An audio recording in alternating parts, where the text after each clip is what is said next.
कविता. तिथे शब्दांच्या कुशीमध्ये अर्थांचे पाय दुमडून अन गर्भ रेशमी आशय साऱ्या अंगभर ओढून शांत निजलेल्या कवितेला जाग आली असावी हळुवार. कारण इकडे असे माझे सारे जडपण विरून जाणे, मनाच्या आकाशात तरंगू लागणे अन एकट भिरभिरणाऱ्या हलक्या पिसासारखे अंगणात तिच्या ओढले जाणे आपसुकच. जिथे भावनांच्या ओल्या उत्कट दौव मौक्तिकांचा शिडकावा अन फुले फुले अंगणभर कल्पनांची विचारांची. मी असा माझ्यासहित सर्वांच्याच दुःखाचा उमाळा सोबत घेऊन तिच्या आशयात शिरतो. तर काय, कविता जागीच होती माझी वाट पाहत. अंधार युग. संक्रमणाचे हे अंधार युग आणि या गच्च दाट धुक्यात हरवलेले आपण दोघे. संक्रमणाचे हे अंधार युग, पुन्हा प्रयासाने धूसर झालेल्या आपल्या आकृत्या.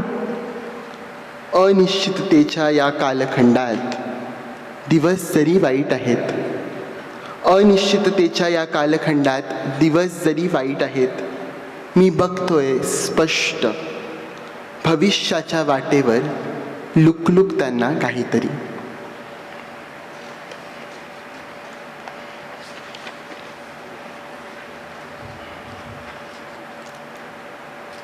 एकदाच आता घाई करायला पाहिजे. सारी बांधाबांध तर झाली आहे, काही राहून गेले नाही ना. निघण्यापूर्वी एकदा यादी तपासायला पाहिजे. आरशाबाहेर निघून एकदा स्वतःला कडकडून भेटायचे होते. घराबाहेर पडेन तेव्हा नसेन मी या जगातला. अंगणकडेवर उभे राहून माझ्या माणसांचे हे नांदते घर एकदा न्याहाळायचे होते. किती सुरेख आहेत हे शब्दाक्षरांचे विविधांगी समूह, श्वासाश्वासातून अर्थ घेऊन उमलणारे. अन किती अद्भुत आहेत ही माणसे.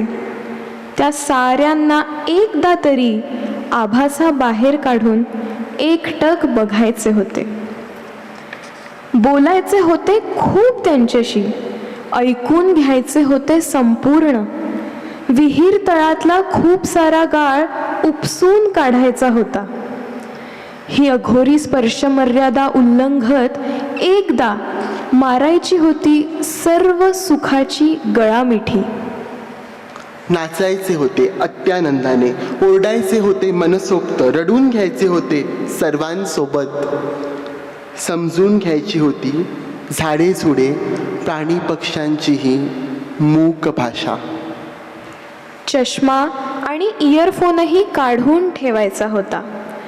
मास्क भिरकावत खूप दूर खोलवर श्वास घ्यायचा होता. विवस्त्र अंगाला बिलगू द्यायचा होता हा वारा सोयरा. अनवाणी पायांनी भटकायचे होते मातीच्या साऱ्या परिचित रस्त्यांवर मित्रांचे पत्ते शोधत. कवितेच्या फुफ्फुसाला होऊ नये असा संसर्ग विषारी, कवितेच्या फुफ्फुसाला होऊ नये असा संसर्ग विषारी. काळजातल्या शाईला आणि त्या शुभ्र कागदांना एकदा स्पर्श करायचा होता. शेजारच्या त्या चिमुरडीला कळलेच नाही. नाक तोंड झाकून का पळत होतो दूर दूर. एकदा तरी तिच्यासोबत खळखळून हसायचे होते, मस्त खेळायचे होते. श्वासांना एकजीव करत जगता जगता जिथे लावले होते मी जिवंततेचे एक सुंदरसे रोपटे, श्वासांना एकजीव करत जगता जगता येथे लावले होते मी जिवंततेचे एक सुंदरसे रोपटे. निघण्यापूर्वी रोपट्याकडे डोळे भरून एकदा फक्त बघून घ्यायचे होते. आता घाई करायला पाहिजे.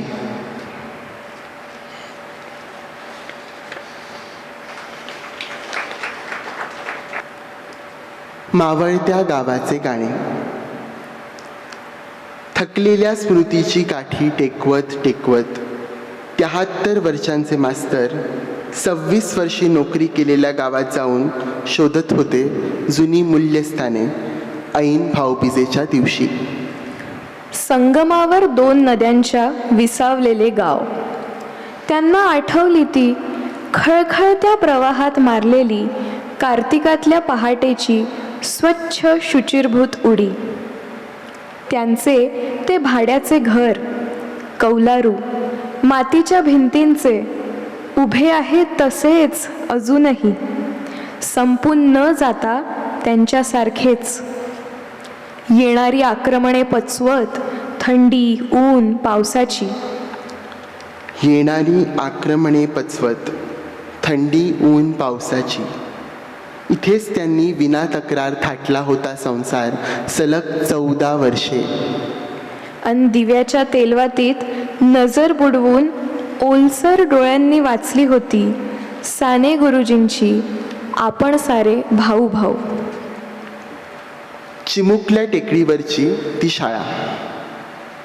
तिथेच तर सामूहिक श्रमसंस्काराचे धडे देण्यासाठी गाडगेबाबांच्या आदेशाने गावकऱ्यांनी आणली होती लहानग्यांच्या अंगणात अगणित वाळू. कुणी मूठभर, कुणी ओंजळभर, चुंबळीवरच्या टोपलीभर, कुणी पदरात आणि बैलबंडी भरही. आता तर सगळीच कशी विखुरली.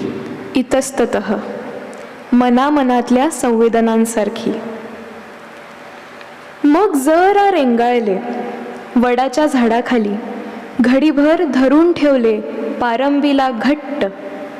तेव्हा जरा वेळ थांबले आतले काहीतरी वेगवान ढासळणे.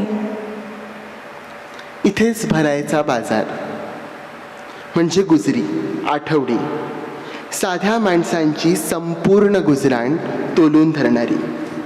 आणि इकडे बराक ओबामा त्याच दिवशी भारताला महाबाजार बनवण्याच्या दिशेने संदेशपोट दाखवत होते. मास्तर पुटपुटले, बहुधा मनातच की योग्यच आहे, पण का कुणास ठाऊक आठवून गेली त्यांना 57 ते 47 आणि ती अपरिमित व्यापारी लूट नफेखोरीची. हे सारे शिकवताना विद्यार्थ्यांना तुम्हीच नाही का सांगितले बदलांना कसे सामोरे जायचे ते, स्वत्व न हरवता. कृष्णाजींची सावधायिका पुढल्या हाका ही ओळ तुम्हाला कमी का आवडायची?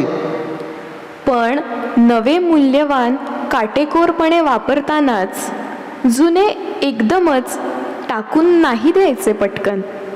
जरा थांबायचे त्यातले सोने उमगेपर्यंत.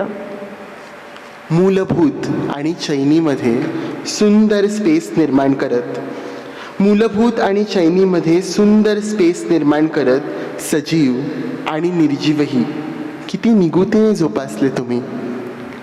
सरते शेवटी चित्रीवांच्या वाड्यात घुटमळलात ओसरीवर.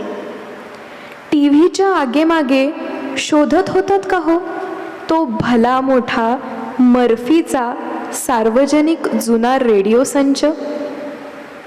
आठवला असेल तुम्हाला तो छोटासा ट्रान्झिस्टर. आधी 2 बाजार फक्त विंडो शॉपिंग, नंतर 3-4 महिन्यांची बचत आणि सरते शेवटी घरी आणल्यावर उगीच नाही तो पदराने पुसून काढला मास्तरीनबाईंनी. नंतर परत आलात निवृत्तीनंतर बांधलेल्या तुमच्या मूळ गावातील राहत्या घरी, जिथे तुमचे नाते घट्ट रुजलेले आहे जमिनीशी.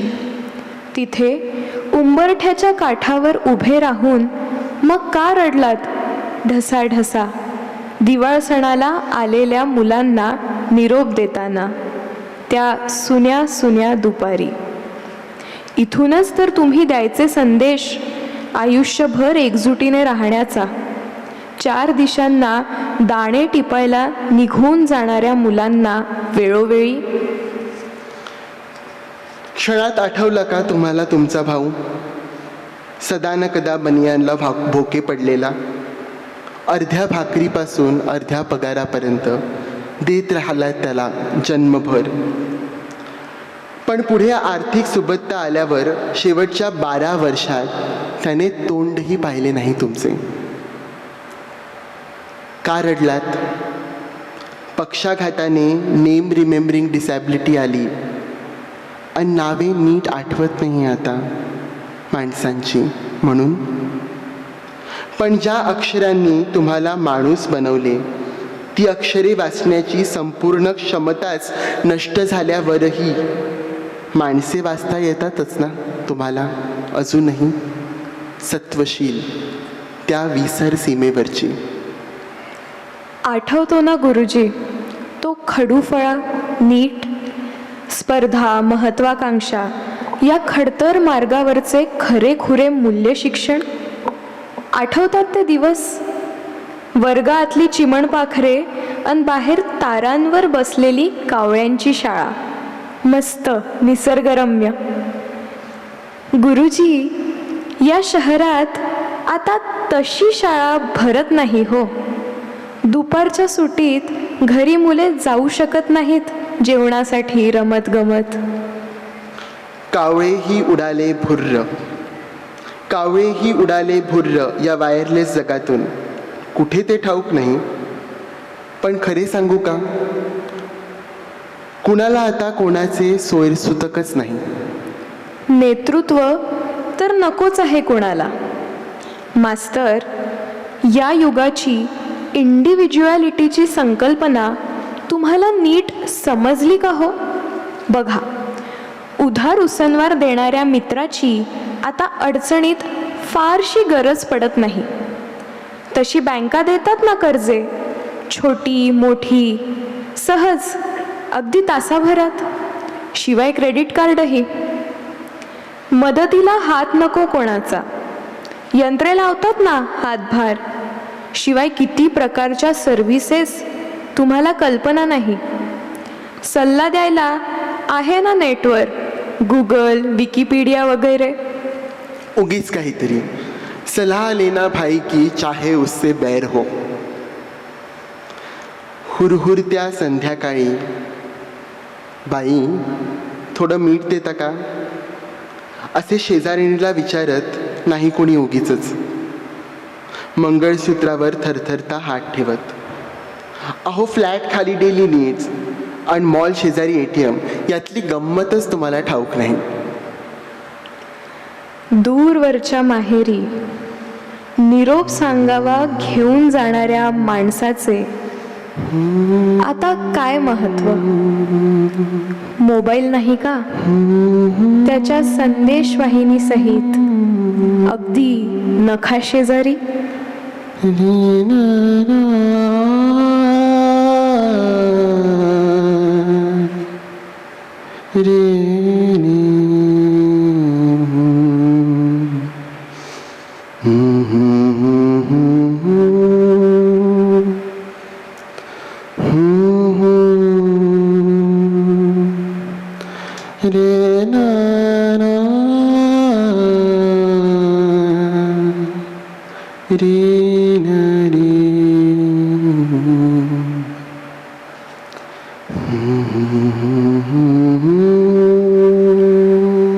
पण दरवर्षीप्रमाणे दिवाळीला तुमचा मुलगा आला नाही. जग जवळ आले, पण इतके अंतर मात्र वाढलेच आहे मनामनात. हे एक खरे आहे. अहो, त्याने नवे घर बांधले शहरात. शहरातले नवेपण, रंगसंभ्रम, रोषणाई, त्याला शोधायचे असतील कदाचित नवे बदल. अन तुम्ही शोधत होतात अगतिकपणे त्याचा हरवलेला चेहरा. पक्षाघाताच्या स्मृतिभ्रंशात चेहऱ्याचीही ओळख विसरत जाते का हो? डोळ्यातील प्रकाश शेवटी सरत सरत जातो जसा. अचानक नाही होत सारे. बदलाची एक प्रक्रिया असते, सूक्ष्म. अचानक नाही हरवत सारे. मानवी नातेच नाही, अगदी आठवणीही. अचानक नाही मरत कोणी. मरत मरत जातो माणूस दर दिवशी. दिवसभर एकाकी मास्तरीणबाईंनीही कमी का पाहिली वाट, फाटकाकडे डोळे लावून? तरीच रांगोळीची टिंबे त्यांची सारखी चुकत होती. गोधनावर लावलेला दिवाही सारखा विझू विझू जात होता. पडू पाहत होते सारखे हातातले भांडे. त्या ठेचाळत होत्या सारख्या त्यांनीच पहाटेपासून झाडून लख्ख केलेल्या अंगणात. चिडत होत्या वारंवार त्यांनी स्वतःच्या हातांनी सारवलेल्या भिंतींवर. अन त्या वृद्ध झालेल्या आश्रमासारख्या घरावरही. मागच्या परसात कामे आवरताना डोक्यावरून सारखा ओरडत उडत होता कावळा, आणि त्या हाकलत होतं त्याला पुन्हा पुन्हा. आता कावळ्याला खरेच इतकी सूक्ष्मता आणि मानवी मनाची गुंतागुंत कळेल का हो?